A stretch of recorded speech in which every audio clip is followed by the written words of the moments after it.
Welcome back to the Cream City Club podcast. I am Spencer Michaelis. I'm here again with Gunnar Amelunk. Gunnar, how you doing?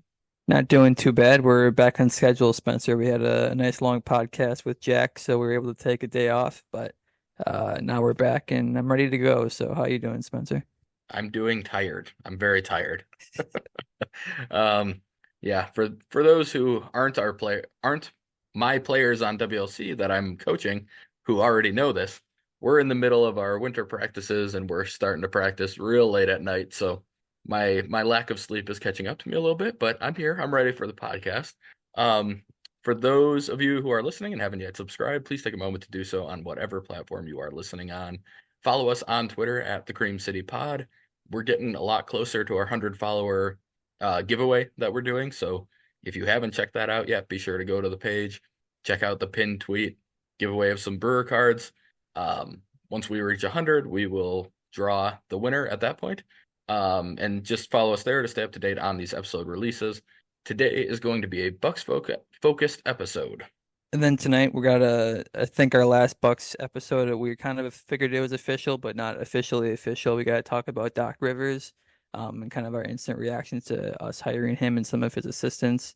Then we got to go over some of those games. We've had two in the Doc era, and we're going to cover those just a little bit because I know Spencer was in and out of some of those games. So we'll swift through them and make sure we touch on those. And then big day today. We got to talk about some trades. Me and Spencer have our own trades.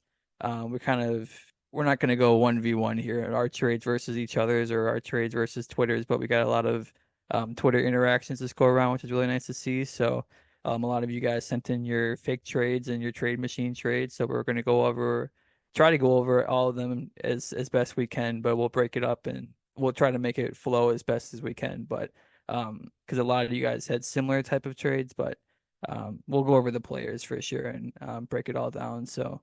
To start out with, of course, we got to go over the Joe Prunty era. So Joe Prunty in his interim period here led the Bucks to really one of their best three-game stretches. I don't know about these last two games. They're probably close. They definitely extended on the three games before that, but really Joe Prunty led us to one of our best defensive stretches that we've had this season. I think we had about a 110 defensive rating during that span, so he went 2-1. And then, of course, Doc Rivers was hired. And then he got off to a great start by here you go with the defending champion, Denver Nuggets. And we had a nice game there, but we did end up losing that one and a close one at the end. And then, of course, Dame made his return to Portland last night, and the Bucks fell late in that one as well. So, uh, starting out with though, we got to obviously rewind it back a little bit and talk about Doc Rivers and how we officially hired Doc Rivers. So. Spencer, since the news has broke, do you have, and now that it's official, do you have a different take than last time? How are you feeling now that you've tried to avoid these last two game samples as best you can? How did you feel when this first happened and maybe sort of the introductory press conference that he had? What was your kind of vibes you were feeling there? Yeah, so obviously on the last Bucks podcast, I talked about how I was not a big fan of Doc. Um, Still won't say that I love the hire or that I'm super hopeful of what's coming with Doc, but I will say I feel a little bit better after hearing him talk and kind of hearing what he says are his ideas for the team. Um, I think I think there is a level of when you look back on the playoff failures and all of that stuff where he was let down by players just simply underperforming in a really big way. Embiid has not been a good playoff player. Um, he's had injuries he's had to deal with. Chris Paul and Blake Griffin pretty much hated each other when they were trying to win in LA, so that wasn't helping anything. Um, I guess I feel a lot better, not a lot better. I feel better since I've heard his introduction, especially during the intro press conference. We'll touch on it a little bit, but one thing he did specifically say is that he believed we are going to need one of Ajax or Marjan to compete, which I loved hearing. We haven't really seen that through the first two games. We'll touch on that again, like I said, in a little bit here. Um, he talked about kind of spamming, not spamming in his words, but he basically was saying we need to get the ball in Dame's hands and use Giannis as a screener and a roller and just kind of run the offense through Dame is basically what he said also. And again, I wasn't able to catch most of these last two games, but from what I understand, it really hasn't worked that way completely. Um, and again, the 2 game sample here, like Gunnar said, we're not going to judge him off of this. This is very quick and early. I actually saw some people, I just a quick tangent, some people on Twitter who were like, you guys were judging Adrian Griffin after 2 games. Yeah, in a full offseason. He had an entire offseason to figure out what he wanted to do and a full preseason worth of games. Like Doc Rivers is legitimately less than a week into his coaching tenure. So judging too much of what we're seeing so far is not fair. Um, but I guess yeah, that's my main takeaway is I feel a little bit better after kind of hearing his vision and hearing how he's going to operate, but um, still definitely would have. I had other people I would have preferred, I guess, still. Yeah. I mean, along that note too, I think that's kind of where my head's at. It sounded like I think Chris Haynes definitely reported on this by the end of when we officially hired him or sometime this week. He was saying how it was pretty much down to Doc, Nate McMillan, or Stan Van Gundy, or whatever his brother is, Jeff Van Gundy. Jeff Van Gundy. Um, so out of those options, I think Doc far and away was the best choice. And then obviously people are going to talk about the money figure that he got with the 40 million. I don't care about the money. It doesn't affect our salary cap whatsoever. He does. That's by far a lot. I think Bud might have got like 7 or 8 million a year. So I guess if you're comparing it, yeah, he got overpaid. But as we talked about last episode, you got to convince him to come off the couch essentially and come and help us. So the money figure was the money figure, whatever. But and then as you mentioned too, I think the overblown kind of playoff stats that he has, and someone had a good tweet last week where they kind of went over all those series and how maybe I think one of them that the COVID bubble year I think is the only one that kind of you didn't really have an excuse for outside of hey that was the bubble. Yep. And the Bucks have quite a bad memory in that bubble too. So um, but yeah, I mean he had injuries and then he had last year just I actually watched that series a good amount because I was pretty depressed in the playoffs. I thought I'd be watching my team and I wasn't. But that second round series, I mean, Embiid was hurt. He just went completely missing. And then James Harden just completely pooped his pants, of course, and didn't show up for the last 2 games, even though he had a good game to start that series. But um, yeah, I think a lot of stuff is overblown and just the same old stuff. I just kind of figured the players would respect them, and he's a nice vet to have. So and he said a lot of the right stuff too, as you talked about in that introductory press conference. We have a lot of time here to figure out if he's actually going to do it, but it was nice to hear him say all the right stuff. And we've already kind of gotten a glimpse of it. I'm telling you to ignore these last 2 games, but I'll just kind of throw a little bit tidbit in there is where he, when he gives answers, he really kind of takes you through his thought process and he just bluntly says whatever he's thinking, like pretty much as a fan, as we were just talking about. And I won't go over those games, but like he's is not shy with saying his opinion or saying how he feels and stuff. So a lot of the stuff he says, I think I agree with. I just haven't seen it, so we'll see it, I guess, at some point. But I guess one quote I'll just leave with for the introductory press conference, I think he just said like, "It's about time, like the Bucks. Like if you're gonna say fear the deer, you better fear the deer." So that kind of got me hyped up a little bit, and um, I think he understands the main stuff that we need to fix. And while this trial period is going on, I think we're going to expect like trades and stuff too. Another quote he had, I guess I'll say, that kind of leads us into this part, but he was talking about like this tough road trip, and he said, "Hey, win all of them, lose all of them. It doesn't really matter. It's about the playoffs." So I think he just understands kind of the main picture at least. So I guess I feel slightly better about that. But Spencer, he also was able to bring on a couple of his assistant coaches here, and hire a couple of his own guys. So the first one that I think was announced pretty soon after he hired like his kind of his right hand man, I think, throughout his career.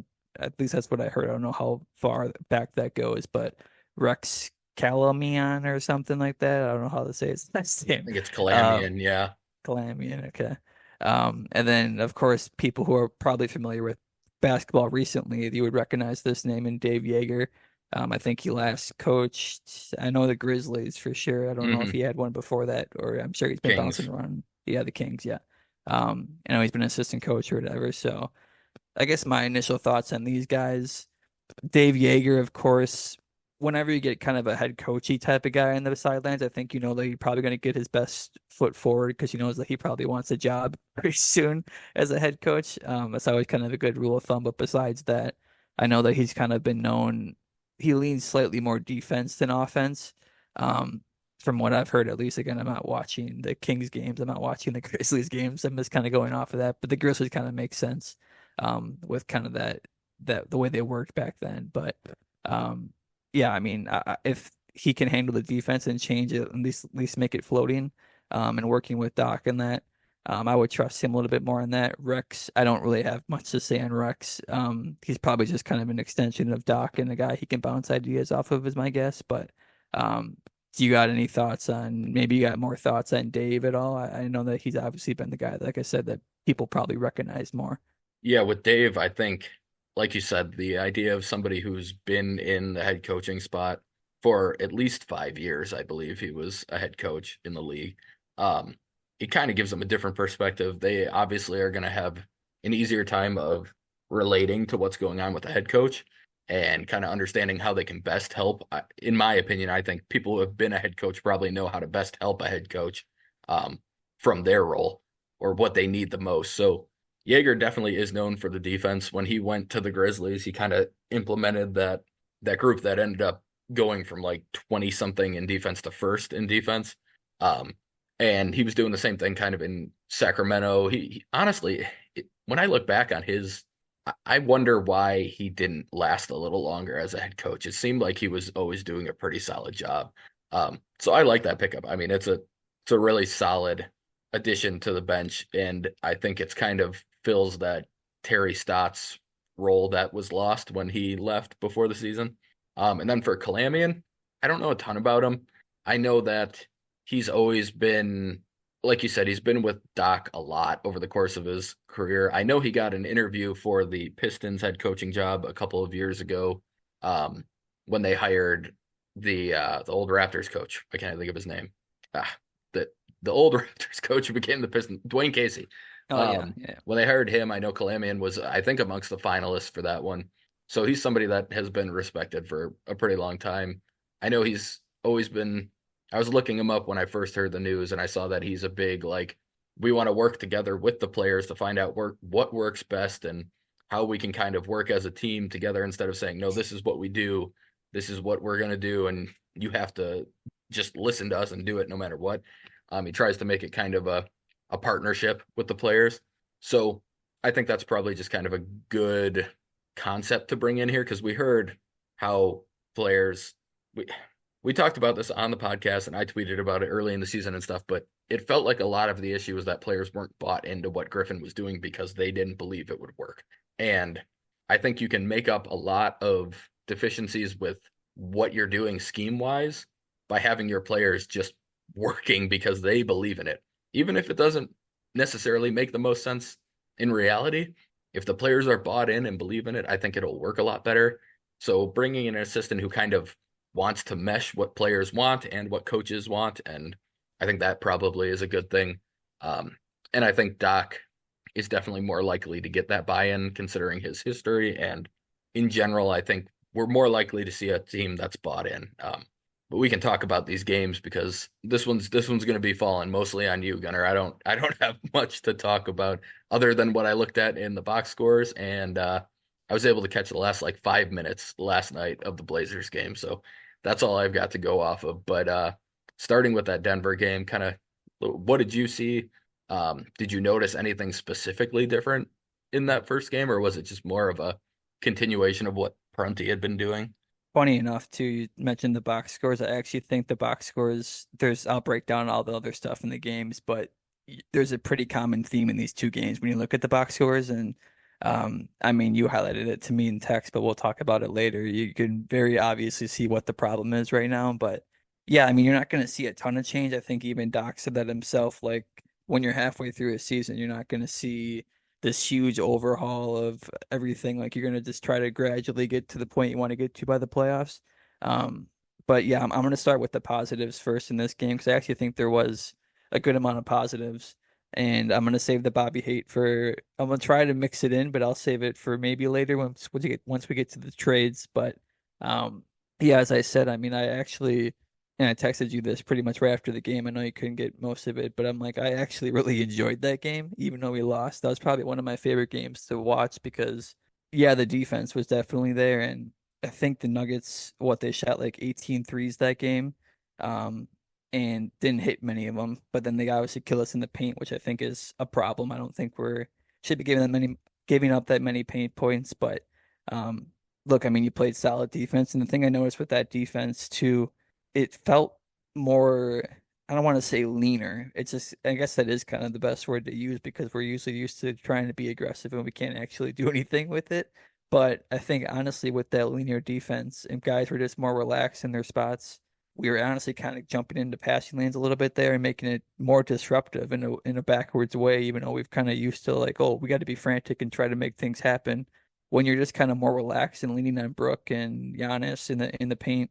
Yeah, like I said, they got a ton of paint points and stuff like that. But I mean, we were running them off the 3-point line, trying to make shots difficult. Like we were doing our best. And I think the communication, I think, is something that, and maybe you can rewatch this one or something to kind of back me up. I was kind of hoping maybe you would notice this, but obviously you couldn't watch this one. But the communication I thought on defense was so much better in this game. And it kind of went away in that Portland game, but this one, I mean, you could tell like it was an emphasis before the game. There was a lot of times in that fourth quarter, obviously we're trying to lock down and, get to, it was a close game against the defending champ. You're trying to lock in, so it's a little different. But there was a couple possessions there where Dame and it might have been Malik or Jay or Chris where they were trying to get Dame on like Jamal Murray because Jamal Murray just kept trying to get Dame on him, but Dame kept like screaming at somebody, "Come switch with me, come switch." And they're like communicating like crazy and really working together in defense, which I have not seen really at all this. And we might have seen it in stretches, but not to where it's effective. And they were calling out early and getting to the guys that they want to get to. So I think, and that's something that Doc Rivers pretty much highlighted in his press conference too, is communication. Like we have to communicate on defense. Like you can't just you suck on defense, right? But if you don't do it, you don't try, and you're just telling yourself you suck, and then you're not communicating, you're not doing your jobs, then what's going to happen? You're not going to be good. But Doc said this at the end of the game too. Like whoever told you guys you suck at defense, it's not actually true because you guys are more than capable of doing your jobs. And I think basically what he meant by that was the communications. That was a big positive I noticed in this one. And then obviously I mentioned Brooke. This is one of his I thought maybe his best game of the year. He's probably got better stats throughout the year. I'm sure he's got a bigger game, but it just felt like he was so much more relaxed in this one on defense. Like it just felt like old Brook. Um, and obviously he's been on a heater shooting threes, and we won't mention how that this Portland game ended. We'll go to that one later. But for those who aren't watching, I'm wearing a Brook Lopez hat right now while I'm talking, just in support of him. But um, he's obviously been shooting crazy well, but this game, I just noticed how much more relaxed he was, and he could just kind of be Brook that we've seen the last 5 years. Um, but as I alluded to, if you looked at the box score in this one, I'm still in a positive right now. So I'm going to give this a positive twist, but the starters have played extremely well, especially in this game. And yeah, I mean, like I said, Denver only shot 18 threes. So those are kind of my positives in that one. Um, Negatives, Spencer, I know you didn't watch this game, and I think I told you this, I texted you this stretch, but we got off to a super hot start in this one in the first quarter, and then I think we subbed out. It might have even been Giannis and Dame at the same time, but we subbed them out, and then we didn't score for 6 straight minutes at the end of the first into the second. So we didn't lose the lead or anything, but we shrunk that lead down to about 10 to 1 or 2 going into the second. You still couldn't really score. And of course, we brought in Bobby and Pat. What do you think is going to happen at that point? But for our best two players, it's not a really good combination. Um, Something that didn't get corrected in this one that I noticed was transition defense. Um, that's I couldn't imagine that was going to get corrected in one day. We're the worst transition defense in the league, so they're going to have to come up with something. Once we get in better spots and communicate, I think they'll just kind of work out on its own. But and then of course same kind of theme in that Portland game. Too many bad turnovers that were badly timed in that one as well. And then to end that game, Doc has always talked about that two-man game between Giannis and Dame.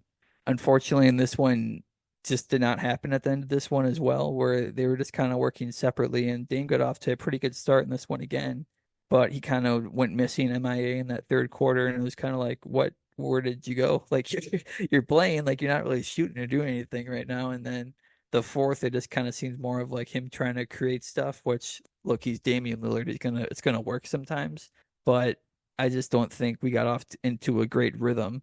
Um, and that just kind of put us behind the eight balls, I kind of always say. So just could never really break the seal in this one is kind of my overall theme. But did you have any extra thoughts in this one or anything that I said that you wanted to highlight. I know you didn't really watch, but um, Yeah. maybe anything you got. Yeah, I mean, well, first I want to touch on one thing. I saw some videos on Twitter of this in the Nuggets game. You talked about the communication. Just one play where Dame got switched onto Jokic and Lopez kind of scram switched to help him out.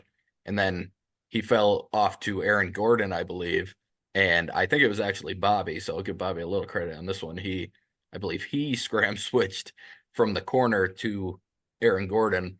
So Dame ended up back on probably KCP or something. I don't remember who was in the corner, but um, that was probably the best I had seen of any at any point in the season of them just kind of avoiding the mismatch and also communicating and doing it in a timely fashion. So that play definitely gave me some hope for what I could see from the defense in the future. Um, to the Portland game though, like I said, I caught like the last 5 or 6 minutes. I know that the Bucks turned the ball over on the first 6 possessions of the fourth. Heard that on the radio on my way home from practice, so that was probably a sign of how things had been going for the last few minutes up until that point. But um, honestly, I thought down the stretch the defense was really, really good while I was watching. I know a lot of people have said I have to take everyone's word for it that the first half was not great, especially the first quarter, and then they kind of locked in after that, and the Blazers were just making tough shots. Down the stretch, that's what I saw. I mean, it was mostly Jeremy Grant hit some really tough mid-range shots after being put into a tough spot. That Simon shot to take the lead was really, really well contested and defended by Beasley. It's hard to be upset with any of those possessions on the defensive end. You actually saw Beasley. I mean, he generated multiple turnovers with some ball pressure and stuff like that. Was really nice to see. You could kind of see why Adrian Griffin at one point said he was going to be our stopper. I can't actually see that, but I I saw some flashes of him being like, okay, yeah, you can see how he's a capable defender when he's really locked in. The hard part is when that's you have to give max effort to be a capable defender. That makes it really hard for a guy who plays 30 minutes to be a good defender because you can't give that type of effort constantly on the court.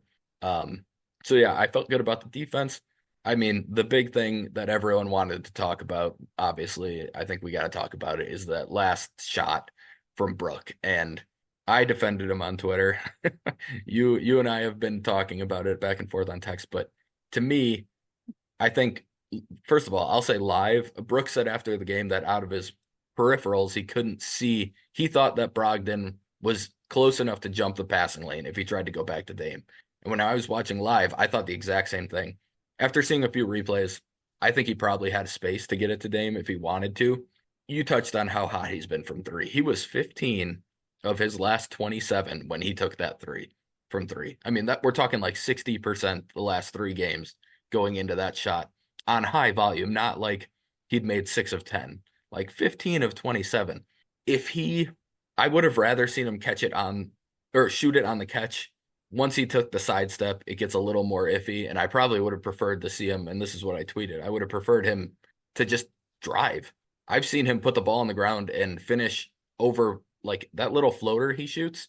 He rarely misses that shot. He has really, really good touch from that type of area.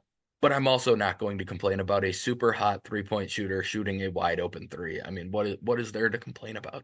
It's it was a fine shot. Honestly, based on what I heard about the rest of the game, my biggest issue with the play down the stretch on offense was that Chris didn't touch the ball. Chris was, based on the Mhm. box score and what people were saying, probably the best player on the team yesterday on the offensive end. And I don't think he touched the ball the last 3 minutes of the game. Like maybe other than to inbound. Well, he did inbound one to Giannis when he got fouled, um, which they called on the ground. But other than that, he was like not involved at all. I would have liked to see him at least get involved a little bit. Like some nights it makes more sense to not include him much, but if he's having a good game, I don't get the point of just kind of freezing him out and not including him in the end of game offense. So that was my bigger issue with how they handled stuff down the stretch offensively. I'm not gonna ever have if Brook had been super cold from three the last week or something, then yeah, maybe it's a different story. But when he's 15 of 27, the last 3 games like that, hardly anybody ever shoots that high of a percentage over 3 games and on 27 shots. Like if he's open, I am totally fine with him taking that shot. I don't know if you had different thoughts or Yeah, I mean, Doc said they got the play that they wanted with Dame. And I guess speaking to the shot itself, I'm not ever going to be mad at a 3-point shooter who's good at shooting 3-pointers, got an open 3-point shot to shoot, and he missed it. Like they're gonna miss shots. I think the thing that I didn't like about it, thinking about it more was, and kind of got lost in the shuffle, was how much time we had left on the clock. You got your playoff. The play was obviously for Dame to shoot it, and he didn't shoot it because he got trapped. And he made, like Doc said, he made the right play. Like you're supposed to pass it off to Brook. Like you said, I think once Brook made that kind of step backish move, I just think the play was kind of broken, and we had 9 seconds left or whatever it was at that time. Like I think you could have maybe tried to get it back to Dame. Like if there was like less than 5 seconds, I'm not gonna try to run a new play or something. That's kind of stupid. If you got an open shot, take it. It's just, yeah, I think maybe we had a slightly better look there or something that, like you said, if Brook would have cut or something, and like, yeah, I would take that. But I guess just thinking about it more with how much time we had left, and we're down by one. People are right. You don't need a three. Obviously, you don't need a three. But again, I'm not gonna be mad at a 3-point shooter shooting an open three. Like I don't really care. Like the win's the win at that point. Who cares? Dame was gonna shoot the three. Like if he was open, he was gonna shoot a three. So it didn't really matter if it was a three or a two or whatever. Um, but yeah, I mean, looking back, I might have tried to do that. But like you said, Chris was hot too. I think I just put like Chris Butter for my notes when I was just watching the game because I know you couldn't watch, but he hit like every single contested mid-range shot. I can't even remember him missing a shot last night. I know he probably didn't miss one. It just seemed like every shot he put up was going in. And when you have another bad night from Damian Lillard, which I'll try to touch on here quickly after this part, but um, yeah, I would have liked to seen us go to Chris more because he was keeping us in that game. And then Giannis was kind of another like good Giannis game, but you mentioned at the start of that fourth quarter we had 6 turnovers. I don't know if you saw the play with Dame to start out the fourth or one of the first plays where he tried to pass it to Bobby, turned it over. Dame gets back on defense perfectly, steals the ball, and then throws it under the rim right to Jeremy Grant for them to lay it in. So it was 2 turnovers in one play, and he got a steal in that. Um, so it wasn't as bad as 6 turnovers necessarily, but it was 6 turnovers. Um, but yeah, I mean, speaking of Dame, I guess I'll touch on it quick now because we got a big section coming up here. But um, he just needs to. I love Damian Lillard. I just got my girlfriend just got me a Damian Lillard jersey, so I'm a big Dame fan. But he just needs to make shots at this point. Like he's can obviously he's probably still a little bit uncomfortable and stuff, but a lot of these looks now are pretty decent looks that he just needs to make. Which he'll make it. I'm not super scared. It's just like, yeah, you need to make shots. Um, I think I texted you too. I think Simons was taking a lot of the shots that I thought Dame would take when he came here. Kind of those high screens and sprints off of them and kind of bounces off of them quick where he can either dish it off to the roller or he can shoot the three that he likes in transition. And Simons actually had a good game today too. But it's just funny because you know that Dame probably taught him that exact play, and Yeah. Dame doesn't seem to want to bounce off of it as much when he's with the Bucks. So, I just think and I texted you that too. I think he just is kind of not lost some zip, but I think he's just because of maybe some of the confusion and trying to feel it out, maybe a little less confident in that. Not that shot, but that sort of play where he can kind of bounce off and really get to a shot, or he can really try to make a play happen. But I think he'll be fine in general, but yeah, I think he's at this point, he's you could in a way you could probably argue that he might have lost that game for us. Because he just needs to make shots and his turnovers. We had a chance to kind of, even though it was close, we could have maybe broken away to start that fourth quarter, and that was the other thing too. And with Adrian Griffin, we didn't see Dame at the start of fourth quarters. I think we saw him in the last 2 games to start the fourth quarter. We kind of switched up the rotation a little bit. Um, so I mean, if you're in there, you better produce at some point, which he will. But I guess we should just leave this game off on, as Michael Wilbon said, um, Bobby Portis is our third most important player, Spencer. So I think that's what I Nice. took away from these last 2 games. So that should lead us perfectly into this trade machine section. Yeah, I do want to quickly before we jump into it just touch on the Dame stuff. So, in my opinion, when you watch the Blazers and if you watch Dame on the Blazers too, you got to watch how Aiton and guys like Nurkic screen the Bucks.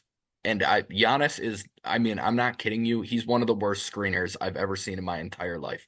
Like if there is one thing that I think Giannis is awful at, I think it's setting screens. I think it's pathetic. I frankly, it pisses me off watching him set screens really like a lot. It makes no sense. He doesn't ever hit the guy with the screen. He slips it probably 80% of the time. The other time he sets it by like sticking his leg out at the guy. It's awful. And I don't understand how he can be 10 years into the league and not know how to set a screen. Dame can come off a screen when there's not a guy. Most of the time now, like they're hedging these screens against him because they know he'll just shoot when he comes around it if they don't come up with the big man. When he was in Portland, he could split that all the time because his guy was screening the guard who was going over the top. So then he split between like the screener and the big man. But when you don't hit the guy with the screen, now they're there to poke the ball when you try and split it. It completely changes the way he operates out of the pick and roll.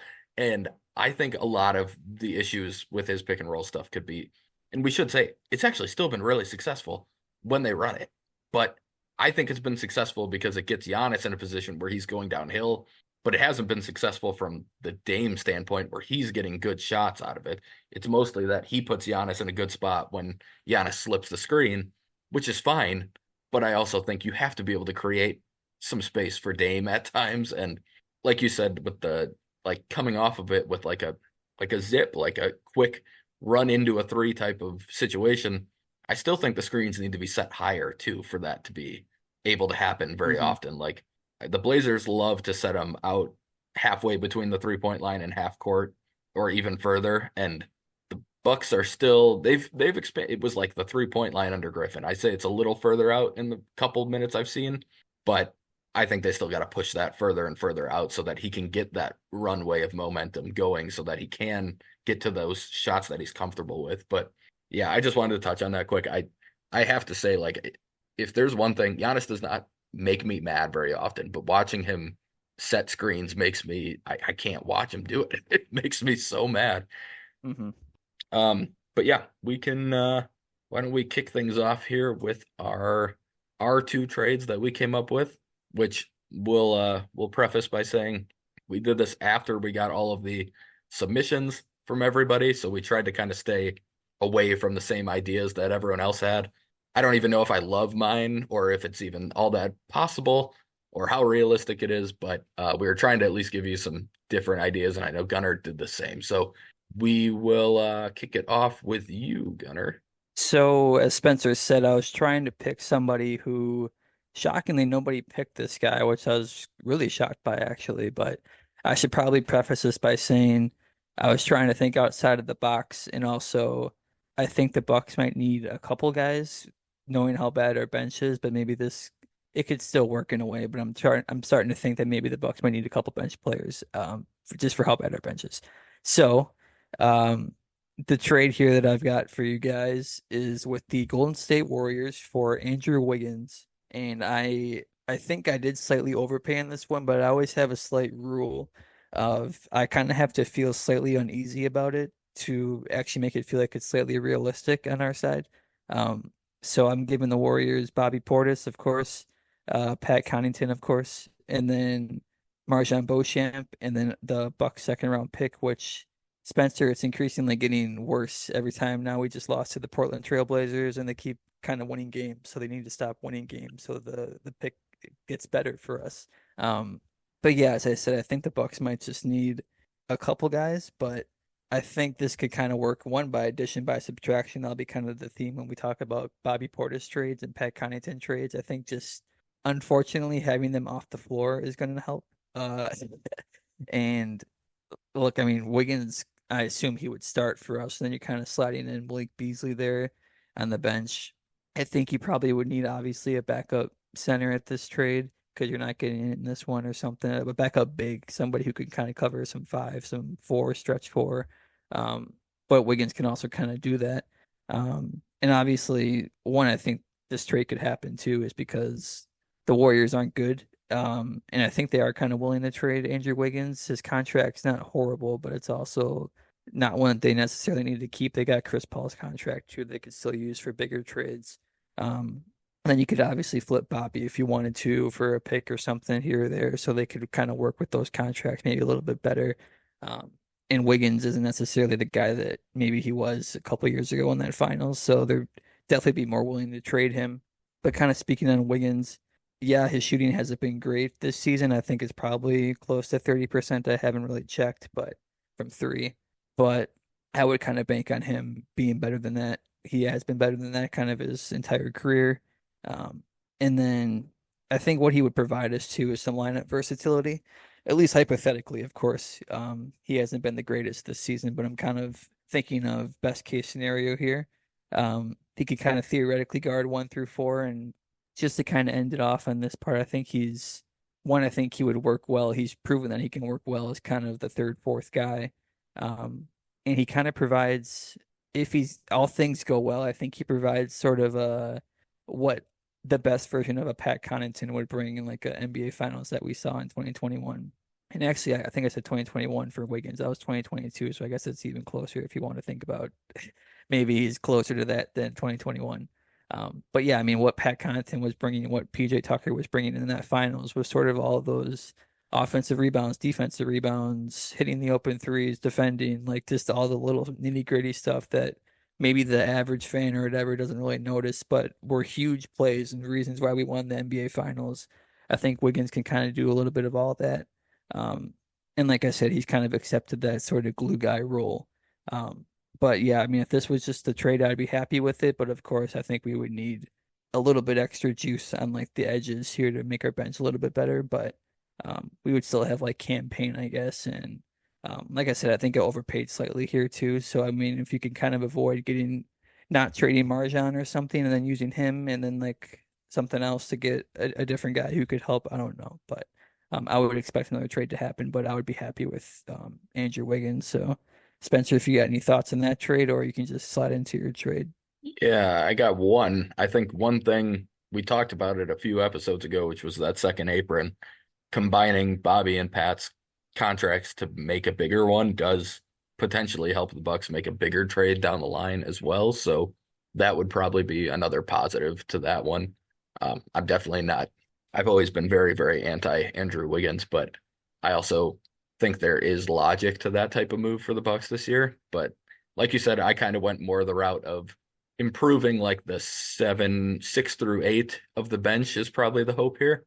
Um, this one, the more I think about it, I think it's probably a little too friendly towards the Bucks, and I don't think it would actually work out. But basically, I use the same three players Gunner used: Bobby, Pat, and Marjan. I have Bobby and Pat going to the Knicks along with a second round pick. Marjan is going to the Wizards from the Bucks side. The Knicks are sending Quentin Grimes to the Bucks. They're also sending Evan Fournier to the Wizards, and the Bucks 2025 first round pick is going from the Knicks to the Wizards in the deal. The Bucks are getting Grimes, like I said, DeLon Wright from the Wizards, and Daniel Gafford from the Wizards, which to me is probably where that starts. All of this is Grimes and Gafford are probably pushing it a little bit. Wright is a definite trade target that is attainable. I don't know how much the other two are, but I do think if you could pull off a trade like this, I think Gafford is kind of your center in waiting while also being a really, really solid backup. I've always enjoyed watching him since he came into the league. And it's probably partially because he's just killed the Bucks every time we've played him, but he is just an incredible rebounder, very solid defender, really good roll man in the pick and roll. Obviously not much of a shooter, but he has decent touch, and I think there's a decent chance he'd like develop into a guy who could make an open shot over the course of his career. It wouldn't shock me. DeLon Wright immediately becomes, if you don't get Quentin Grimes in this deal, DeLon Wright becomes your best guard defender on the team. It's not really all that close. I think he'd be an upgrade over Payne as a backup point guard in general. But Grimes, I think, probably is the best defensive guard in this trade.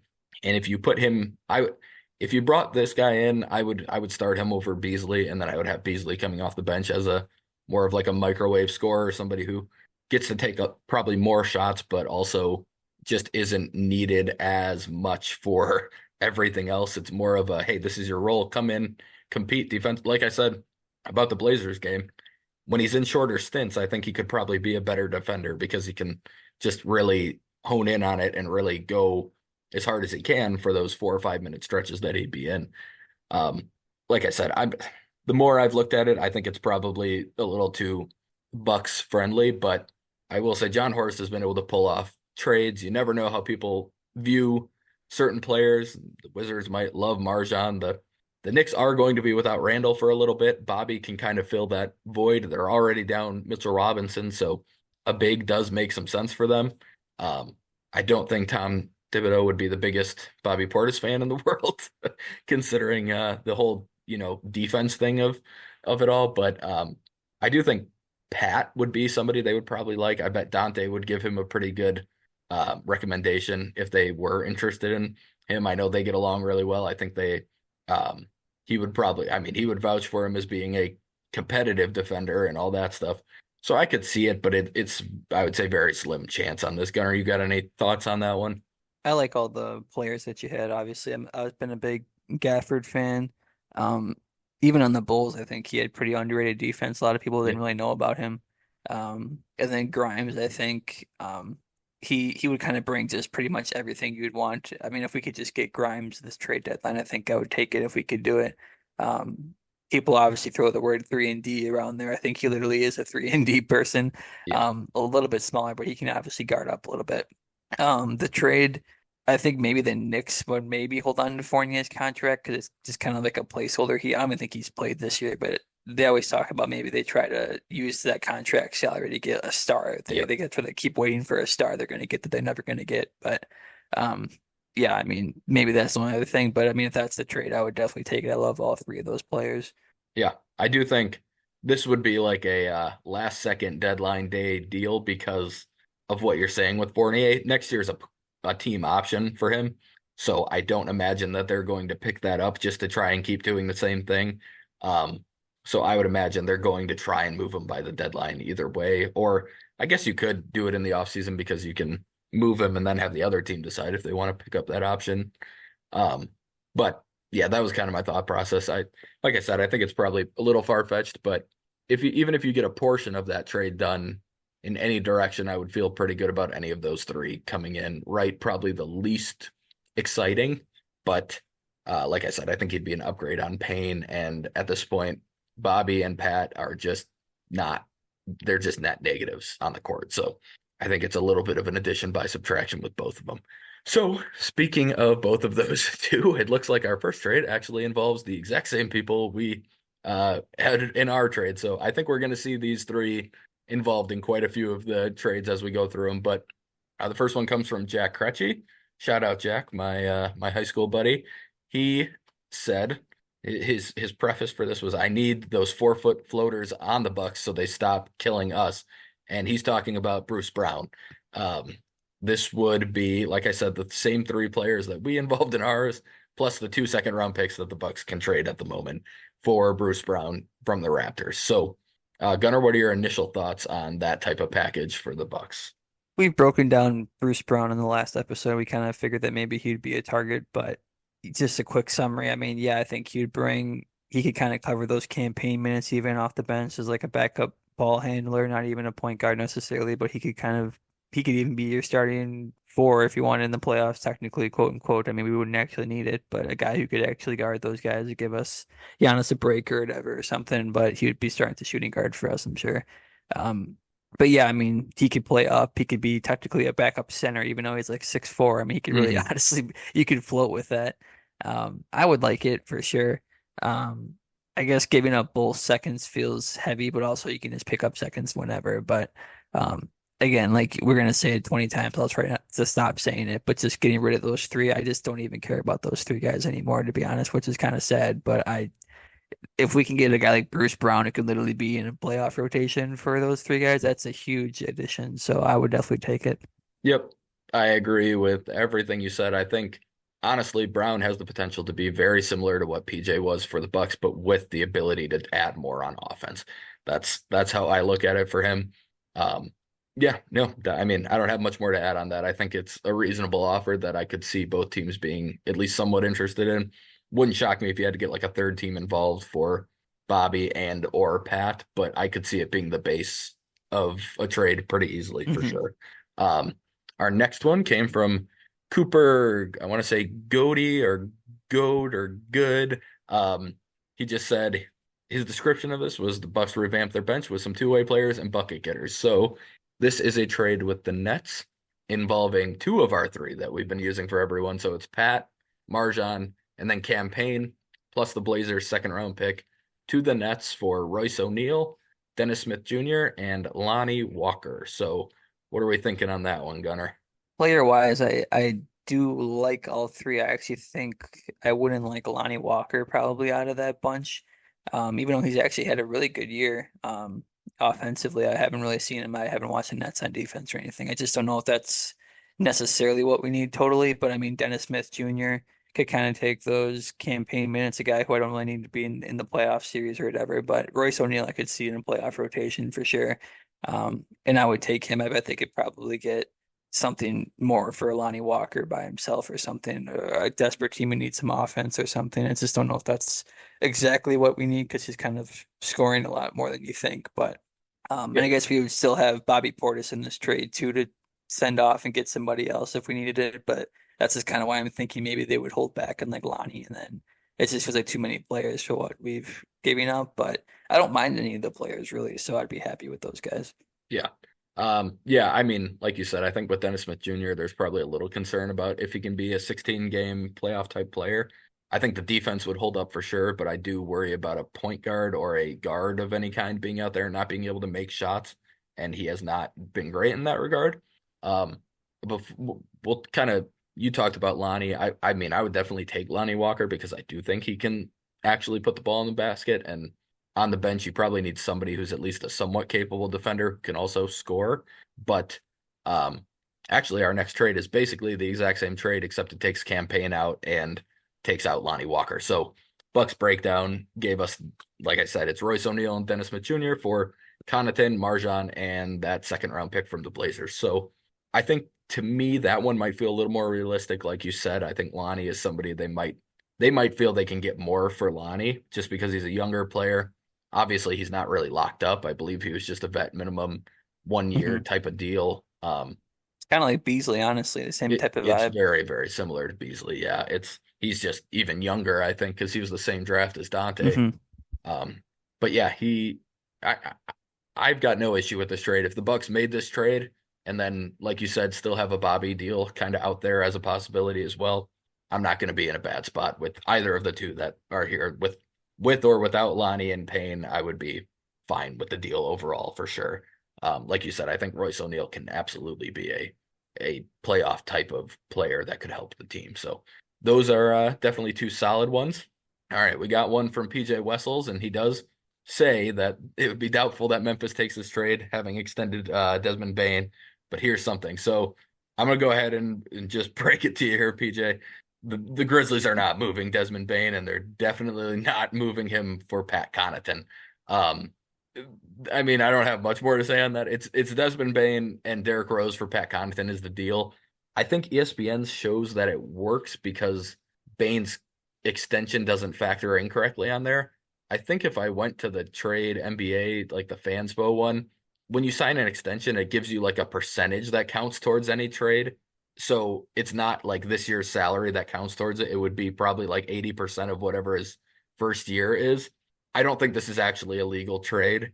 Um, I'm not perfect with that type of cap knowledge and stuff, but believe me, man, I would love Desmond Bane. Like I wanted the Bucks to find a way to draft him so badly. Gunner remembers I was tweeting Oh about it. yeah. I thought I thought they were honestly going to have a shot at him in the second round, or maybe potentially move up and get him because he felt like such a perfect fit. But unfortunately, I think he's pretty well locked in as a staple in Memphis for the foreseeable future. So, Gunner, anything you want to add? No, I can just tell PJ is just a happy guy because Yeah, I these are the type of trades that people just who enjoy life just make these trades and this I don't know, it's just I could just tell he's really happy and loves making trades like this on the trade machine. But yeah, like you said, I would definitely take it, but unfortunately I don't think it's realistic. But yeah, yeah. yeah. No, but yeah, thanks for throwing it out, PJ. Definitely appreciate that. Hmm. So we got three here from Uncle Drew, and the tough part here is we kind of broke these down by player a little bit. So I'm going to try to combine these as best as I can. We might have to go back and forth a little bit, but The first one we'll talk about, since we already went through a Nets scenario here, he has the Bucks receiving Dorian Finney-Smith and Matisse Thybulle. So that's the Nets and Blazers involved. The Thunder are receiving Bobby Portis. The Blazers are getting Pat Connaughton, AJ Green, and their second round pick in this year's draft back from us. The Nets are getting Marjan. They're getting Houston's first round pick via the Thunder. And then they're getting I'm gonna mess up the name. Vasiliy Micic, I believe. He was a guy that the Bucks were actually tied to a couple off seasons ago from overseas, but he ended up signing with the Thunder this year. I actually have no idea how he's been doing. I kind of forgot he came over. Um, so I'm not sure how they would value him or anything like that. But I'll say from the Bucks perspective, I would make this trade in a heartbeat. I mean, Finney Smith would be maybe the most perfect player that we could acquire in a trade right now. I mean, he's the epitome of 3 and D and a little bit more in on the offensive side. And then Thibault, who has started shooting a lot better with the Blazers again, is also just I mean, he's a lockdown defensive guy who can make open shots. I uh I do want to point out, I don't know if we got more of Thibault, I can't remember, but Doc did not like or play Thibault very much, and I don't think Thibault right now currently would be able to veto a trade because he was a restricted free agent that signed. Um, I would be pretty shocked if he would be willing to come and play for Doc again. He'd be a nice fit. I would definitely take him.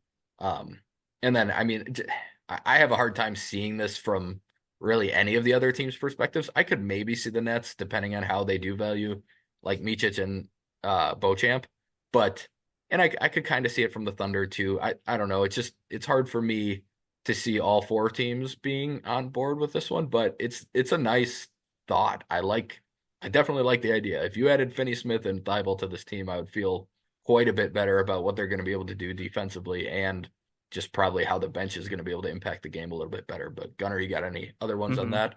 Well, I was, of course, on the trade machine. I've been on the trade machine for the last week, but I was looking at Finney Smith's stats, and he only averages like less than 10 points a game this year, which is kind of weird. And that's not to say that he can't, and we don't even need the offense really to be like that profound or volume wise, but um, maybe his value is slightly lower because it's not like the 16 point per game guy you were getting in with the Mavs or whatever. But I mean, everybody knows what he brings, so I'm saying this because I'm trying to sell the Nets on giving him to us because I would like him. But yeah, I mean, same thing with Tybal. I mean, I would like him, but unfortunately, I don't think that's even a realistic possibility anymore. Um, but again, a guy just like Grimes, I think he would be perfect if you just got him. I think he solves a lot of problems. But unfortunately, I don't think it's going to happen. Yeah. Uncle Drew on that did say it would probably take some convincing for Thibault, but he would be perfect. And I agree with that for Hmm. sure. The next one he had on here that we're going to talk about, and it'll kind of lead us into a few of the DeJounte Murray trades that were out there. He had the Bucks acquiring Murray for the Bucks would be sending Pat Connaughton, Marjan, and that Portland second rounder to the Hawks, Bobby to the Thunder, and then the Thunder are sending that Houston first rounder and Micic to the Hawks. So I do think I could honestly see the value kind of be again, I talked about this actually on that one pod that I thought the Thunder made some sense for Bobby possibly, and that making a first round pick. So if you were listening and you stole this idea, I appreciate that. But possibly sending a first rounder from the Thunder to the Hawks could make some sense in a way to make this trade. I gotta say, it's not even the trade itself and value wise. I still have a lot of concerns about how that would fit. So that's where I am on any Murray trade, really. But Gunnar, what are your thoughts? I know you were probably more open to the Murray trade to begin with. Hmm. Well, even since then, I think I always feel like the Dame Giannis thing will figure itself out, and we still haven't even felt like completely amazing about that. Like they still kind of need to figure out their stuff, and I just trying to imagine like another guy who I don't think he could necessarily need the ball like they do, but a guy who would probably want to score like 15, 16 points a game, like just trying to plug that in, especially when we're trying to figure out our two best players right now. Doesn't feel like super realistic or anything, but looking at all these trades for Murray, they all seem like that can't be right. That we can't get Dejounte Murray, but I also just think where there's smoke, there's fire. So do think he'll somehow probably get traded, and it's probably going to shock people for probably as little as he gets traded for, based on what they got when they tried to get him, or they did get him for like 3 picks or whatever they got him for. Yeah. So It's basically the Drew package. Yeah, so I just don't know really his value at all right now. It Yeah, seems like it's everything's little, but it seems like that's actually what's probably going to be able to get it done. So, yeah, the player though, I would t definitely take. It's just now I'm just like we have a new coach, like I just mentioned with Giannis and Dame, and then we got to mix in a guy who's an all-star, another one. It's just like it's awesome on 2K. Like it would be sweet to play with all those guys, but I just don't know like realistically if we can make it work in like less than 40 games now to the playoffs. yeah. And that's kind of where like even before all of this, the fit was tough for me to see working out. I think it's just really, really hard for me to see it now for the reasons you just said. But um and I will say I saw a post of some sort. I don't remember if it was like Instagram or if it was Twitter or where he put it, but he said something along the lines of like, man, basically complaining he's not getting the ball enough for the Hawks. So, and he's touching the ball quite a bit more than he would for the Bucks with the Hawks right now. That made me even more down on the possibility because it's just I just don't know that it would work out very well. But um yeah, he's just not the same player I think that he was with the Spurs, and I get why people would like that idea of him being on the team for sure. And I would have loved us to somehow have been the team to get him from the Spurs, but I think times have changed quite a bit in the way he operates now, so it's just a little tougher. Okay, the next the next DeJounte trade we have is probably our most out there. Well, the Bane trade's out there, but this one was out there pretty far from the hottest of take-ups, Jacob, which is I gotta give him credit. That's a pretty fun name. So the Bucks are acquiring Murray, Patty Mills, and Sadiq Bey from the Hawks. The Hawks are acquiring Jonathan Isaac, Joe Ingles, and two first-round picks from the Magic, and also Marjan from the Bucks. And the Magic are getting Chris Middleton and Chris Livingston. Um, I have a lot of thoughts on this. I'm trying to be nice. Um, I think just we talked about this on the one episode, Gunner, but I'm not even sure that just swapping Murray for Chris this year even makes them better straight up. Um, I think it probably extends the window like we talked about, but I don't know that it makes this team better. So that's already one spot where I'm already like, well, I think we got worse. I don't think the Magic are moving Isaac for that. I would take Isaac if I were making if this trade was on the table. Like I would rather just take Isaac for Middleton if we were really going to go down that route. Um, I wouldn't.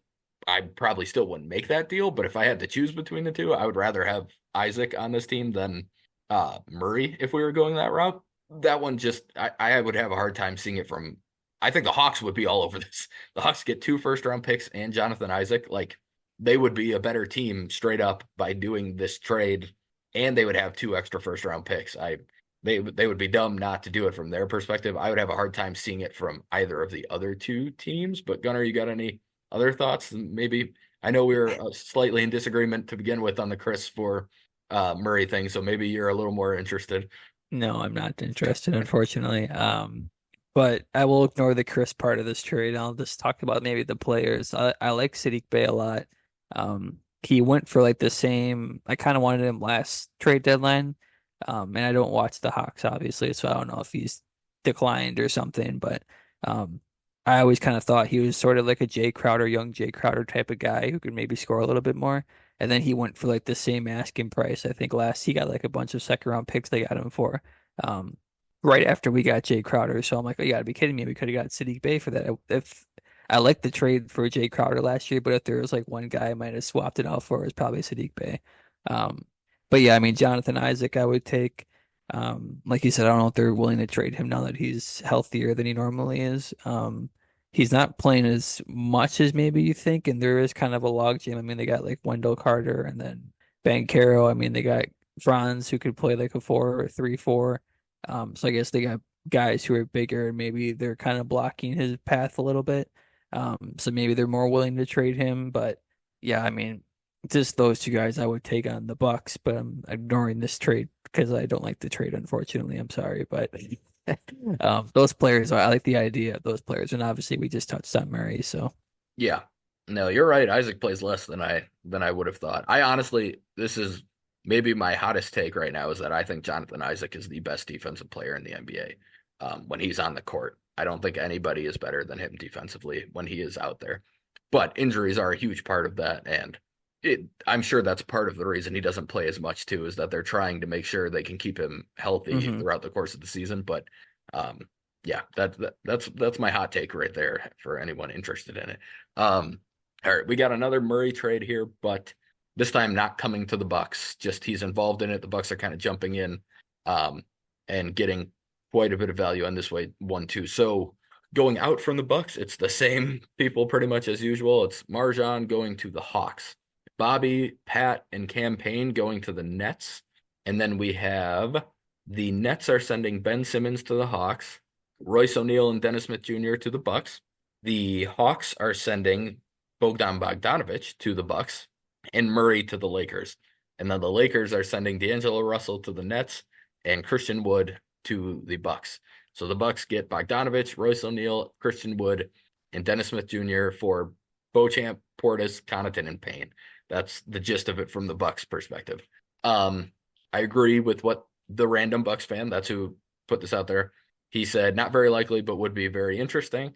I agree, it would be super interesting. I do think some of the grounds for it actually do make some sense. Simmons kind of being another still enticing player for some teams, and he could be a pretty decent fit with like a Trae Young as somebody who can operate with him, I feel like, but he'd have to play for that to happen. From the Bucks perspective, I mean, Bogdanovich, O'Neal, I don't think Christian Wood is a capable playoff player, but at least he's basically Bobby for cheaper and takes that role on the team. Probably a more capable defender. I don't think he's a better one just because he doesn't try either. But probably more capable of being a decent one if he can be forced to be so. And then we've talked about Dennis Smith, but he'd be fine too. Um, I would make this trade from the Bucks perspective. I think it's another case of where I would have a harder time seeing it from some of the other teams' uh, point of view. But Gunnar, what do you think on this one? Yeah, I would definitely make it too. I think Wood, kind of the same idea. He always seems like a guy who's like he always blames like the coaches for like, oh, if I just got to play, then I would be Yeah. incredible. Like you did get to play, and there's a reason why no one wants you to play. It's kind of like Bobby. Um, I didn't get this Bobby takeoff earlier, and I mentioned this to you, but Bobby Portis is kind of like Jabari Parker's like 20-point season he had with us, where it's just like you look on the sheet of paper and it's like, oh yeah, this guy's a good player, very solid. But then it's just like I'm watching the games, it's like he's not doing a lot of positive things for us to help us win games. And Wood's a lot smaller version of that. Like you said, it's probably a good comparison with Bobby. I mean, he is probably a cheaper version of Bobby or what he could bring, and then he'll probably play a little bit less minutes even too. So I just don't think he's an impactful guy to have for winning. But Bogdanovich, of course, the closest Buck we've ever had that's not a Buck, um, from the Hawks.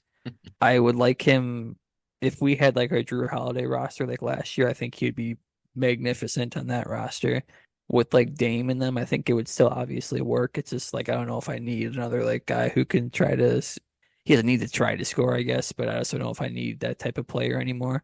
But I mean, he could still be like in a playoff rotation and stuff. I would like him. And then we mentioned Royce. I think he's probably the prize of a guy who could actually be in our rotation and help us win. So. Yep. I agree with you on that one. Okay, we got a good chunk here from JJ Phillips. So he said potentially out on a lot of these, but just don't know where DeJounte, D'Angelo, or Levine get moved without a third or fourth party jumping in. Now it'd be fine if the Bucks were that team. Also, these would need picks, but I use the ESPN trade simulator. So, like I said, most of these ESPN trades we've been getting are probably ones where there'd be a decent amount of picks changing hands as well, if they were even possible. So we've got two DeJounte ones, and then we're going to kind of go into our Alex Caruso run here. So from JJ Phillips, we've got the Bucks acquiring Malcolm Brogdon and Jarris Walker. Or is that Jarris? No, Jarris Walker's on the Pacers. Which Jay Walker is on the Jabari, maybe Oh Jabari yeah, Walker, yeah. is that who it is? Yep, Yeah. you're right. It's Jabari Walker. The Hawks are getting Connaughton and Campaign. The Blazers are getting D'Angelo Russell and Bobby Portis, and then the Lakers are getting Murray. So I guess one, I'm a lot lower. I've always been a bit of a Brogdon hater, I would say. I'm not a huge Brogdon fan. Um, I'm even lower on him in this type of team. I've seen a lot of people on Twitter saying they think he's a good defender. I don't think he's a good defender at all. I think he can be kind of like a version of he could hold his own against almost like a Giannis type player because he's strong, but he can't guy. He's not stopping side to side dribble. He's not stopping like penetration from a guard. Like that's not going to be what he does. That's what the Bucks need is somebody who can actually guard guards on the perimeter. He's also turned into a guy who wants the ball in his hands a lot more than he did originally with the Bucks when I already thought he had the ball in his hands too much. So I would be pretty out on this one in general. I don't think value wise it's bad for the Bucks. I don't think he's adding much to the Bucks. And then from like the Blazers perspective, D'Lo and Bobby Portis, I'm not sure what they're helping a team like the Blazers do this year. I mean, they would probably want tons of picks and then hopefully be they'd probably want to involve even more teams to try and get those two off of their books because I don't think there's any reason or any way they would be helping the Blazers this year. But um, Gunnar, you got any thoughts on that one? Quick, we'll touch on his other one he's got here too. Hmm. Yeah, I mean, if only people knew when Brogdon signed with the Pacers how much we were fighting about how much Brogdon meant to the Bucks. But yeah, even from then, he's been a lot different player, like you said. Kind of like I just mentioned, like Bojan Bogdanovic. I think he's the worst version of that sort of, but like the same type of vibe I get in my head, where it's like a guy who's like a more offensive guy now and trying to maybe score a little bit too much rather than play defense, which is not really what we need. Maybe he's more willing to play like a glue guy type role like he did with us in 2019, which is why I liked him back then because I'm like, this guy literally is the perfect type of guy you'd want in that spot, on that type of roster. But yeah, I mean, you mentioned his defense too. Like you said, he's strong. I think even in that series quickly, I mean, he did kind of hold up on Kawhi because he was strong. It just wasn't because he was playing like great defense. I think he just kind of held up because he was the only guy who could kind of keep him grounded in a way, and kind of stop the bleeding at times. But I just don't think he's that player anymore, anyways. So it wouldn't even Yeah, really matter. He's taken a step back from even that. So I think we get better just because if I would I trade Bobby and Pat and Cam for Brogdon, I think we probably like I don't know what the equivalent is, but I guess the arrow is slightly pointing up for us on that. But it's not like we got a better playoff rotation now or something. We might have right. got like a slightly better playoff rotation, but it's not like we're like this much better, and I feel that much more confident about us. Yeah. No, I think I might have a disagreement with you on the Kawhi thing too, not because I Brogdon did that bad. I actually thought Chris guarded him better than anybody else in that series. Um, but Brogdon also was kind of coming off of injury, I believe, when we got into that series, wasn't he? He had only played maybe a game in the playoffs before that series, Yeah, I think so. and then he was kind of battling it through that series. But I actually, now we're going on a tangent about that series, but I need to say it. I actually thought the Bucks played defense on Kawhi better than anybody else by far during that run. He shot way lower percentages. He had Hmm. lower averages. The issue was that his defense and the way they guarded Giannis, and then the fact that the people who were guarding Kawhi couldn't make shots really because they were so gassed from guarding Kawhi. That was where his impact was in that series, in my opinion, more than his actual like scoring ability. Um, but yeah, we got one more from JJ on DeJounte, kind of a similar thing here. Three, two, one. So the next one that JJ gave us was very similar layout, except this time instead of the Blazers, you kind of involved the Grizzlies instead. So this time he's got the Bucks getting Marcus Smart, John Conchar, and Cam Reddish. The Grizzlies get the D'Lo Bobby Portis combo, and then Marjan goes there too. The Hawks get Zaire Williams and Pat and Payne, and then Murray goes to the Lakers. So for me, I would be again. I'm definitely taking this one. I'm definitely taking. I don't like Cam Reddish at all, but whatever. He's part of the deal. Smart, I think, is just an absolutely. He's one of the guys that would be a pretty great fit for what we could use on the guard side of things. And I'm actually a pretty big John Konchar guy. I like watching him. I think he can shoot, and I think he's a pretty capable defender too. So, uh, Gunnar, any thoughts on that? I think it's probably another one where I would struggle to see it from the other team's perspective, but for the Bucks, Yeah, I think we got a couple other Marcus Smart ones, and he's injured right now, so I think it's just like a finger injury, but he should be fine. And like you said, John Conchar, I guess it is another rotation player that we could use. I don't know if he could play in the playoffs necessarily, but a guy that I like too. And Cam Reddish, I do not like, so I don't want him. The Lakers don't even like him, and they need guys. So they like him in a sense, but not like they don't really want him. So Yeah. um, yeah, I mean, I would definitely take Marcus Smart. We might dive deeper on him later, but um, that would just be all sorts of fun if we were able to go against the Celtics and we had Marcus Smart and they got Drew Holiday and we're all kind of revamped. So that'd just be a really fun series then. Yeah. Yeah. Agreed. All right. So then JJ gave us two Alex Caruso trades. They're the exact same trade, really, but he swapped Bobby Portis and Pat Connaughton out. So I'm just going to read them in that way. So the Bulls would be getting Kyle Kuzma, Bilal Coulibaly from the Wizards, Cam Payne and Corey Kispert. And then the Bucks get Caruso and DeLon Wright. And the Wizards get Zach LaVine, one of Pat Connaughton or Bobby, and Marjan. And then I'd assume there'd be picks going around in this type of deal, especially. Um, I mean, again, from the Bucks' perspective, Caruso's another one with Smart, where it's like, yeah, absolutely, I want Alex Caruso if you can get him. Um, I don't. The Wizards are dumb, so I can't rule out them trading Koulibaly for a guy like Levine. But man, if they're that dumb, that would be a tough look. I I would rather have Kuzma and Koulibaly and Kispert, honestly, as a trio than to have Levine and Marjan really, and then Pat. But um, yeah, Bucks perspective, absolutely. Wizards would have to be pretty stupid, and from the Bulls perspective, I would probably do it in their situation too, because I think they could probably, if I'm them, I'm starting a rebuild. That's just more kind of where I'm going from their perspective. But um, and I think they could then trade Kuzma and do all these other things. But Koulibaly, I think, is going to be. I've been very impressed the few times I've seen him. I think he's going to be a very good player in the NBA. Um, but yeah, Gunnar, any thoughts on that type of Wright and Caruso package? I think that'd be. I mean, that's a best case scenario two-man group for me. Yeah, I mean, for the backcourt, that's pretty much perfect for us, and we can dive deeper on Caruso too later on. But another guy who's just kind of a perfect fit, kind of like the Quentin Grimes, like he can perimeter defend and it's kind of do a little bit of everything. So I'd be excited about that. Trade wise, though, like I said, you said, I mean, I don't know. I guess maybe they would give up Bly for like Zach LaVine, but I think they probably want to hold on to a guy like that. But I mean, Kuzma's a guy too. I don't know if we got to trade for Kuzma later on, but maybe a guy that the Bucks would want to. So, but we got a lot of these Alex Caruso trades. I guess I can just kind of go down the line here and read them off. We got one from Max here too going forward. A little bit different twist. We got Javon Carter coming back with Alex Caruso for Bobby Portis, Marjan, and our second round pick. Speaking of Javon, I don't think he's actually played super well this year.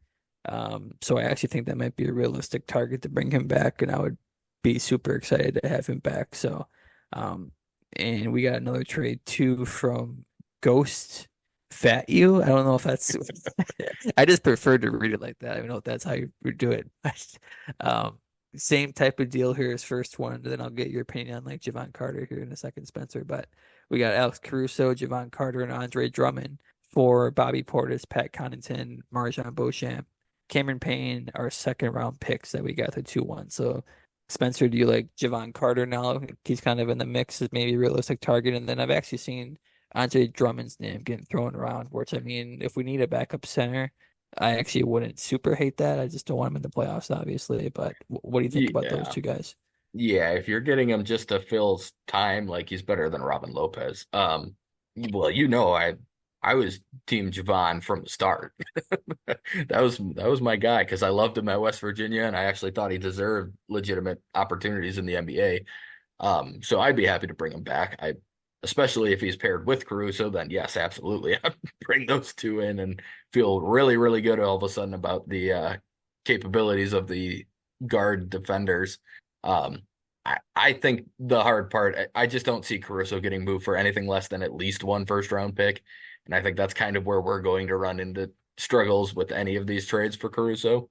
Um, like you said, Drummond's fine. He can be part of it. I'm not a big Andre Drummond guy, but he's good enough to at least hold his own in the paint, and he can give you some minutes against Embiid where he just hacks the crap out of him or something to just keep things moving. Um, but yeah, I mean, again, these are definitely trades I would make. I think from the Bulls' perspective, they're just going to want more draft capital. Um, and the same guy here has a very similar trade next to its. So, first, do you have any? I mean, you already kind of talked about Javon. I think we would definitely be happy to Mhm. have him back. Yeah, I would definitely love to have Javon back. And like I said, with his stats, I actually think it's pretty realistic now. And I think he probably thought he was going to get a bigger role in the Bulls, but I actually think he's gotten a lot less role. Yeah, And we could actually use that type of guy. So I think we'd actually probably bump up his minutes even too with the Bucks. So I would definitely like it. And it's probably semi cheap too. So I think it's actually pretty realistic. yeah, So his other trade here too that Spencer was going to read was the same Caruso and Drummond, but we also get Dorian Finney-Smith from the Nets. The Bulls get Pat Connaughton, Marjan, AJ, and our two second-round picks. Then the Nets get Bobby Portis and Chris Livingston. Kind of already touched on a similar trade like that too. We just kind of combined those two trades, but um, yeah, do you have anything new on that? I think Bobby's no, interesting because I think even if we send him somewhere, I think somebody else could probably send him somewhere where they could actually get something like a pick for him. So yeah, you can kind of cut Bobby in half and say this is Bobby slash the first round pick sometimes in some of these trades if you can kind of send him right. somewhere else. But Yeah. You might get a fourth team involved or whatever to try and get that pick included in the deal. Because I think that would be necessary for the Nets, especially to move Finney Smith. They basically have said that a first. All right. Just a heads up if the audio is weird here. I just saw the news that you guys, who most of you are probably Brewer fans too, Corbin Burns probably moving to the Orioles. That'll get discussed at some other point on a different pod. But if this is all cut up weird, that's why, because I just freaked out a little bit and both of us did. But we're going to move forward, and I also have to leave for practice in a little bit here, so we might start flying a little bit. Just a heads up if we do that. Um, okay, we got one from Sans Koi G. I don't know how you pronounce that one, but very similar Caruso type deal. Bucks get Caruso, Patrick Williams, and Torrey Craig for Portis, Connaughton, and Beauchamp. This was an ESPN deal. I assume they would be including draft picks in this one. Patrick Williams would be a fantastic flyer to take a chance on for a young guy still. Yeah, from the Bucks perspective, again, I think most of these are pretty great for the Bucks. The ones that we've been seeing, just would be hard for me to see it for the Bulls without firsts and stuff being involved from their end. But Gunnar, any thoughts on that one? yeah, I just don't think we could get Patrick Williams for that. And then also Caruso. And even if we had our own second round pick or something in that too. I mean, Torrey Craig maybe is realistic, but we Yeah, tried that experiment with the Bucks and he wasn't exactly great. So the next trade here we got from Alexander the Great, um, is a trade with the Bulls and Mavericks. The Bucks get Rashawn Holmes, who I know Spencer's liked in a past life, maybe yep. a couple of years ago even, but Alex Caruso we get again, Javon Carter we get again. We somehow get first round picks in this deal, two of them. The Bulls get Pat Connaughton, Marjan, our second. These are How swaps. They our basically said swaps? swaps Okay, with the Bulls. yeah. So then a couple first, they get a couple first swaps, a first round pick from the Mavericks. And then the Mavericks get Bobby Portis and Cameron Payne. Not a super realistic one, but I guess a new guy that we could maybe talk about quick here is Rashawn Holmes. Yeah. Oh, I Another have. good backup center option I would take for sure. Yes, like you said, I've been a Rashawn fan for a while now. I just think he's a guy who always made some sense. His shooting goes up and down more than you would hope. I At one point I thought he was actually going to be a guy who could step out and be a pretty consistent shooter because his shot looks pretty good, but he kind of just stopped shooting the last few years. Um, I believe he probably overlapped with Doc in maybe not in Philadelphia. Maybe he got traded right when Doc was taking over. But I wonder if he is a guy that Doc would know and potentially be interested in. Um, but like I think it's the same type of thing that we've been saying before. It's not. It just doesn't feel very realistic. But yeah, like you were alluding to, Holmes is a good pick and roll type guy, lob threat, decent passer even when he like catches in the short roll, which is always something I liked about him. At one point, he was a huge Gunner knows I was pretty in on Rashawn Holmes being a Buck at some point. I thought he'd be a really good backup for Brook. Um, but yeah, moving on, we got another one kind of similar to one we had earlier, involving a lot of the same players we've talked about a lot. Um, and funny enough, actually, one of these guys moved today from the team. The exact move for this guy moved. Okay, I'll read the trade. I'm going to confuse everybody by talking. The Bucks get Marcus Smart and Xavier Tillman from the Grizzlies. The Grizzlies get Kyle Kuzma, Daniel Gafford, and Victor Oladipo. That's the one who actually went to the Grizzlies today in a Steven Adams trade right before we started recording. The Wizards get Luke Kennard, Pat Connaughton, Zaire Williams, Marjan, a first from either Phoenix or Washington, it looks like, for the via the Grizzlies. They get the Portland second round pick via the Bucks. They get a protected pick via the Rockets and the Bucks 2027 second rounder. And then the Rockets get Bobby Portis. So once again, Bucks perspective, absolutely. I'm sure the Grizzlies would have at least some interest in that type of deal. That seems like pretty decent value for them. Um, and I think we're getting more news or something on I'll talk and let you read the trade, the Corbin Burns trade. But I mean, yeah, Xavier Tillman, undersized center, so I think he could probably be like a tweener type guy that could help us. But um, he's I would like him. I think he's definitely an option. But Marcus Smart, we obviously already talked about. So moving on, we had from LA Bucks. He said that the Bulls decided to tank and trade Pat Connaughton, Marjan and Cam for Javon Io Dissiminu, whatever his last name is. I Sumo. actually like him, Dismu, uh, and Torrey Craig. And I guess Io's a new guy that we could quickly talk about here. I Yeah, like him, and he's a good defensive. He's kind of like a very miniature version of like Drew. I could kind of see, can kind of guard up a little bit. Probably doesn't have like an offensive bag, as I guess you can call it, as like Drew Holiday yeah. does, He but can make shots though and yeah, finish he can make decently. the open shots. So, um, I don't know how much I like him or don't like him. I know he got like an extension this last summer, so I don't know what his contract is even, but I would like him for sure. But do you like him, Spencer? And I guess Yeah. yeah, that was pretty much the I only mean, new I don't. guy. I would make that trade if it was on the table again. So I would. I think we'd probably have to throw in at least one of the seconds in that type of deal, but it would be pretty close to fair value again. If the Bulls are deciding to tank, though, I don't know that they're going to want anybody but Marjan out of those three because the other two aren't really going to help a tank. Um, all right, we've got like three more we're going to go through here, and then I'm going to go freak out about Corbin Burns. So we've we've got Agu, one of my high school friends as well. He gave me one that I mean would again, this is one I would absolutely be thrilled about for the Bucks. Bucks get PJ Washington and Herb Jones. The Hornets get Bobby Portis, Pat Connaughton, and the 2027 second rounder. The Pelicans get Marjan, Robin Lopez, Cam Payne, and the Portland second rounder. So I'd probably still be a little surprised if honestly either of those teams. Maybe they like Marjan, Pelicans. I could see it a little more from the Pelicans perspective because they get that early second rounder. A lot of teams do view that as close to a back half of the first round type of pick. Um, Hornets, I don't know how they value PJ. They were willing to move him a lot. Like last year, it seemed like they were pretty willing to move him. And now he's having a pretty good year, and I'm not sure how open they are to it, but definitely one I would enjoy from the Bucks perspective. I think it would help. PJ replacing Bobby would be a nice upgrade, in my opinion. And then Herb Jones would be a huge upgrade over Marjan or Pat. So definitely good with it from my side. Gunner, you got any thoughts on that one? Yeah, I would just say this one's probably unrealistic, but if we could get one of those guys in a trade, um, not obviously I don't think both is possible, but if we got PJ Washington, I think he helps us with we could play like some small ball lineups and have him at like a 4 or 5. Yep. Kind of the same thing with Herb Jones, but he would help more in the perimeter defense aspect. So if we could get either one of those in a separate trade, I would definitely take it. Our next one we got from Yonky Donk. Uh, the Bucks acquired Jordan Clarkson and the Jazz acquired Chris Paul, AJ Green, a second round pick from us, another first round pick from the Warriors, second round pick from the Warriors and Bucks. Warriors get Kelly Olynyk, Bobby Portis, and Pat Connaughton.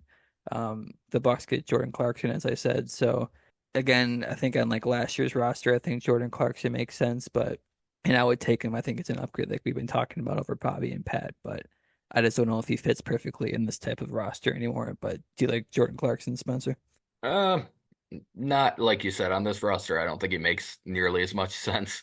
Um, Last year's roster with Drew at point guard, I think it made a lot more sense to potentially bring in somebody like Clarkson. But I think you are bringing in a high usage guy to replace Bobby's high usage off the bench, and you're getting worse shooting than Malik is going to be able to bring. This one I wouldn't be a huge fan of. All right, we gotta get through these last two here quick. We got Tom Zacher 30, who gave us a pretty big 4-team deal. So the Bucks acquire Vucevic from the Bulls, Herb Jones from the Pelicans, Nasir Little from the Suns. They get a first round pick. The they get Portland's first round pick from the Bulls. They get 2026 second rounder and a 2028 second rounder. The Pelicans get Brooke Lopez and Yuta Watanabe, and the Suns get Pat Connaughton, and the Bulls get Jonas Valanciunas and EJ Liddell. So, I mean, I would I don't love trading out Brook for Vucevic. I don't think that part of it makes the Bucks better, but the trade off of Herb Jones helps for sure. I'm not a big Nasir Little guy, never was. I didn't really like him in that draft, but he's been better than I expected him to be. He's at least somewhat interesting. If they're getting Portland's 2024 first round pick unprotected, I mean, that's probably going to be a top 10 minimal pick. So, I mean, I would make this deal just because it's kind of hedging for the future and now, but I don't think I would love it. And I'm certain it's not going to be on the table from anybody's perspective outside of the Bucks. So, Gunnar, any thoughts on that one before we get to our last one here? Yeah, I don't like Vucevic. That was probably the worst trade I think of Oh, wait. the last 5 years or whatever. For the Bulls' perspective, they gave up like Wendell Carter and stuff for him. I just don't like him in general. And then Nasir Little maybe could help us, but yeah, I mean, moving on to this next trade, from Kelly DeBonville. We get DeAndre Hunter for Bobby Portis and Pat Connaughton. I know DeAndre Hunter is a guy that me and Spencer both like. Um, Kind of more of a versatile type of 3 forward type of guy who can guard. I know he's been kind of in trade rumors for a while, so I don't know how much the Hawks actually like him or how well he's played. I think I like the idea of him, but Spencer, do you like DeAndre Hunter? Um, yes, I do like DeAndre Hunter. I would make this trade. I would assume we'd have to be throwing seconds in there at the very least as well. Um, but I would definitely take DeAndre Hunter. I'm honestly, I haven't seen him play much the last year or so. I think he's probably falling out of favor a little bit. So maybe it's not as interesting as I once would have thought, but I would definitely take him. Um, okay, we got more. I totally misread what we had here. We still got like three more after that one. So we've got Bucks World, who said Royce O'Neal and Davion Mitchell, and the Bucks would give up Pat Connaughton, Marjan, AJ Green, and that Portland second rounder to the Nets. The Nets would also get Sasha Vezovic, or however you say it, from the Kings, and a 2026 first rounder from the Kings, and the Kings would get Dorian Finney-Smith. So honestly, that feels somewhat realistic for all three teams. I could actually see that. I don't know how they value that Sasha guy. I know he can shoot pretty well. I don't know a ton about him. Um, I don't love Davion Mitchell just because he has not shot in the NBA at all. It's been horrific. I think it's sub 30 from three for his career. Um, but I would at least consider it from the Bucks perspective. I don't think it's an overpay by any means, so I could live with it. Gunnar, any thoughts on that one before we get to these last two we got? Yeah, Davion Mitchell, I think, is obviously a new name, but I would like him a lot. You know, he's had a down year, but kind of like a Javon Carter, I would imagine, type of guy you might be getting in there, maybe a little worse shooter, but defensively, I would like him a lot, and he could probably play like next to Dame pretty well, even though he's a little bit undersized. And this last trade that we got from Steven Anderson, the Bucks again acquire Matisse Thybulle and Moses Brown from the Blazers, and the Blazers acquire Bobby Portis, Marjan Beauchamp, and a second round pick in 2027. Um, Kind of like what I talked about earlier with Bobby Portis. I think you can kind of slash him and put like maybe a first round pick. I think that's kind of how this trade would probably work for them. Um, Kind of they moved him, rerouted him somewhere else, and they got a first or something picks for him. Then I can maybe see this trade happening, but we talked about the Matisse Thybulle part of it, how I don't think it's possible anymore with Doc Rivers, but um, I do like him. So, Spencer, do you have anything on this last trade? Yeah, no, I agree. I think it would just be hard for me to see Thibault wanting to come play for the Bucks and Doc. But it's definitely one I would make from the Bucks perspective. And Moses Brown has actually always been a guy I've been somewhat interested in since he was at UCLA. So um, decent like flyer, big man to take a chance on, I think, as part of it too. So I would take it from the Bucks perspective for sure. Um, okay, just to wrap up things a little bit here before we do our random Bucks and close out this very, very long episode. So both Giannis and Dame are going to be all-star starters.